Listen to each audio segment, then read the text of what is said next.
बिस्मिल्लाहिर्रहमानिर्रहीम, अस्सलाम वालेकुम। आप मेरा यूट्यूब चैनल देख रहे हो। मेरा नाम है अब्दुल रहमान। नाज़रीन, आज हम बात करेंगे इंडिया टुडे की स्टोरी है। इंडिया के एक राइटर हैं, इंडिया टुडे के जर्नलिस्ट हैं, सॉरी, उन्होंने कभी अभी स्टोरी एक लिखी है और उन्होंने बड़ा एक इंकशाफ किया है हमारी पाकिस्तानी आर्मी और आईएसआई के ख़िलाफ़। उसके बारे में आपको बताएंगे। और उसके साथ साथ आज जो हमारी दूसरी स्टोरी है वो इंडिया जो बड़ा ह्यूमन राइट्स का दादा बना फिरता है, जो अफ़गानिस्तान में कह रहा है कि जी औरतें जो हैं वो गैर महफूज है। और फिर कुछ अर्सा तकरीबन 15-20 दिन पहले इंडिया ने बहुत ज़्यादा इस मामले को उठाया और कुछ अफगानी जो लेडीज़ थी, जो अफगानी वुमेन्स थी, जो इंडिया में पढ़ने गई हुई हैं, स्कॉलरशिप पे गई हुई हैं, उनके कुछ इंटरव्यूज़ किए जिसको बीबीसी ने भी चलाया फिर।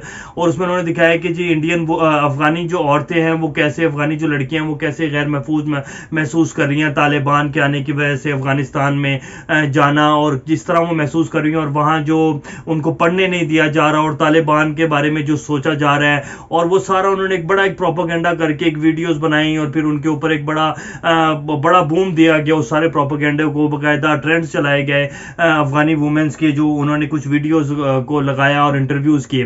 बहुत बड़ा एक ह्यूमन राइट्स का जो है इंडिया जो है अपने आप को शो करता है कि जी मैं ह्यूमन राइट्स का बहुत ज़्यादा ख्याल करता हूँ।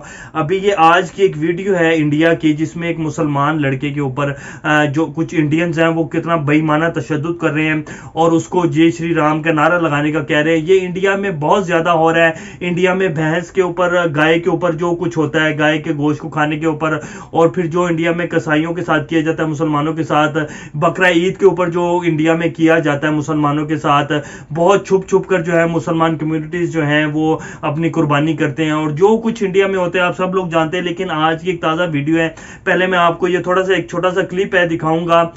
ये दिखाना तो खैर नहीं चाहिए लेकिन इसमें थोड़ा सा मैं दिखाऊंगा ताकि आप लोग देख सकें कि इंडिया में मुसलमानों के साथ क्या हो रहा है। ये पहले आप लोग क्लिप देख लें, इसके बारे में मैं आपको बताता हूँ।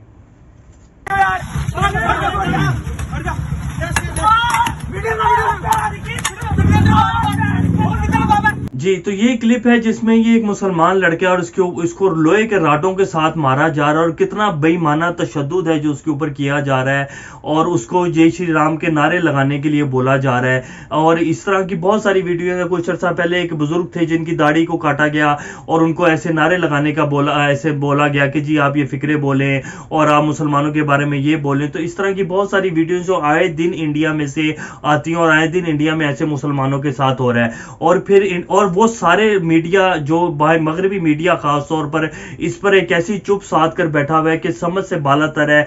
बीबीसी जैसा जो बड़ा एक चैनल है जिसको पाकिस्तान में तो शिया बरादरी के ऊपर और शिया हजारा बरादरी के इंटरव्यूज करना याद आ जाते हैं, लेकिन इंडिया में क्या हो रहा है मुसलमानों के साथ और कम्युनिटीज के साथ, उसके बारे में आप देखेंगे बीबीसी का कोई ऐसा आर्टिकल और कोई ऐसी चीज नजर नहीं आएगी आपको कि वो उसको भी उठा रहे हैं और उसके बारे में कोई इकदाम किया जा रहा है। तो इसी तरह पूरी दुनिया और आलमी मीडिया और उसके बाद यूनाइटेड नेशन जैसे चुप है जो इंडिया आजाद जम्मू कश्मीर में कर रहा है पिछले 70 साल से, वहां ह्यूमन राइट्स की इतनी बड़ी वायलेशन हो रही है। और फिर उसके साथ साथ जो इंडिया में हो रहा है उसके ऊपर पूरी दुनिया और आलमी बिरादरी बिल्कुल ऐसे चुप साध के बैठी हुई है कि जैसे वहां सब अमन की रिपोर्ट है। और फिर जो इंडिया प्रोपेगेंडा करता है पाकिस्तान और अफगानिस्तान, खासतौर पर अफगानिस्तान के बारे में जो इंडिया ने शुरू किया हुआ है कि जी वहां ह्यूमन राइट्स की पामाली हो रही है और वहां की औरतें जो है, अफगानी जो औरतें हैं वो अपने आप को गैर महफूज समझ रही हैं।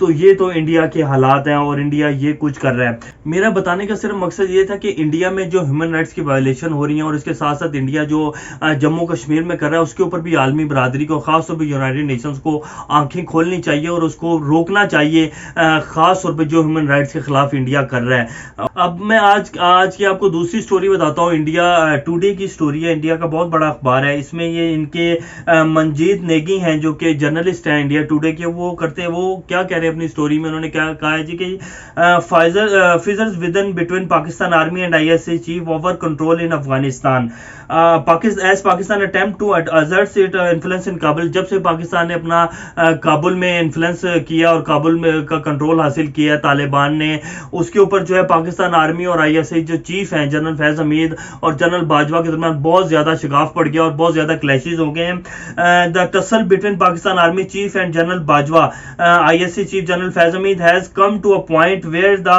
former has been trying to remove the latter from his post as per sources in the intelligence agencies. कि जी इन दोनों के दरमियान, जनरल बाजवा और आईएसआई चीफ के दरमियान इतनी ज्यादा टसल बढ़ चुकी है कि जनरल बाजवा जो है वो आईएसआई चीफ जो जनरल फैज हमीद उनको हटाने के बारे में सोच रहे हैं, लेकिन जो है बाकायदा उन्होंने अपना लेटर भी एक जारी कर दिया है कि जी जनरल फैज हमीद को हटाया जाए, लेकिन जनरल फैज हमीद और आईएसआई की इन्फ्लुएंस पाकिस्तान में इतनी ज्यादा है कि वो ऐसा कर नहीं पा रहे हैं। तो पाकिस्तान आर्मी और आईएसआई के दरमियान उन्होंने एक बहुत बड़ा शगाफ करार दे दिया है और कह रहे हैं कि जी पाकिस्तान और आर्मी, पाकिस्तान पाक आर्मी और आईएसआई जो चीफ है और उनके दरमियान बहुत बड़ी एक टसल क्रिएट हो चुकी है, बहुत ज्यादा इख्तलाफात पैदा हो चुके हैं और पाकिस्तान आर्मी और आईएसआई के दरमियान एक बहुत बड़ा शगाफ आ चुका है। ये तो कह रहे हैं इंडिया टुडे, लेकिन इंडिया जो मर्जी कर ले और जैसा मर्जी प्रोपेगेंडा कर ले, पाकिस्तान के खिलाफ ऐसा कुछ भी नहीं है, इसकी हकीकत कुछ भी नहीं है।